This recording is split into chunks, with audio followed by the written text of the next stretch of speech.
Okay, so this weekend, today the 31st of July and tomorrow the 1st of August, we are approaching and within the 8th day. So this is why we are to be ready for the rapture to happen this weekend, because this is the 8th day from the 24th of July, being, if we count in literal days, say this is the first day, 2nd, 3rd, 4th, 5th, 6th, 7th, and then this be the 8th day.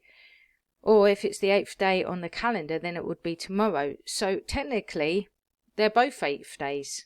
So that's how we could get the 8th day happening in all nations of the world, because there's a 26-hour time period for all the time zones.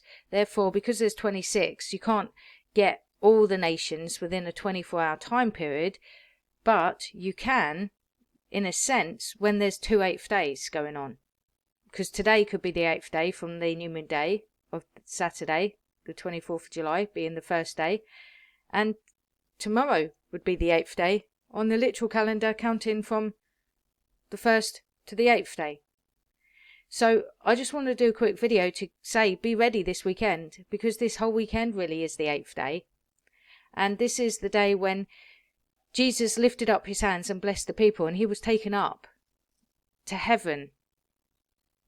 After making atonement, he lifted up his hands and blessed the people. Where do we see that?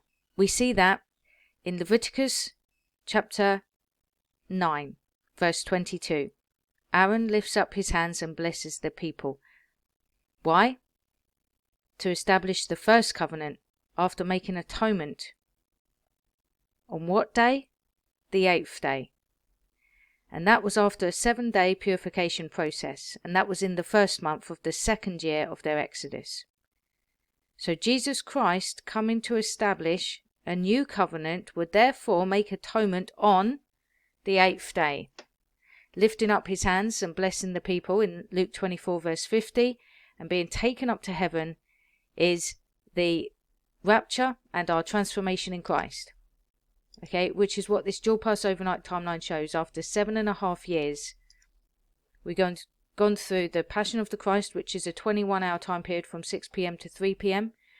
And this is for the 3 synoptic Gospels for the Hebrew calendar, and this is for the Gentile Gregorian calendar for the Gospel of John. And interesting, the difference that we have is in the top part, which is the Hebrew calendar, we went 40 days after the parallel resurrection point of the atonement, up to the 10th day of the 7th month, which was the Day of Atonement in the Old Covenant, because even though Aaron makes atonement on the 8th day, it wasn't perfectly able to cleanse people of sin or change the nature of mankind, because Aaron's sons offered unlawful fire, and therefore God changed the principle that Aaron could no longer come into the most holy place anytime he wanted, but only once a year. And that being on the 10th day of the 7th month, and that with blood. But when Jesus came, makes atonement at the 9th hour on the cross, the temple curtain was torn in two, allowing access not just to the high priest, but to everyone to go before God in the most holy place, anytime, for anyone. And therefore, because a new covenant has been established, this is established on the 8th day. So today, being the 31st of July, could be the 8th day, or tomorrow being the 8th day. They're both 8th days, really. So I just wanted to do a very quick recap video to say, be ready for the rapture this weekend. Most people would say, well, it could happen on the 10th day of the 7th month, but that's the old covenant. We've already had that in the first half of the timeline.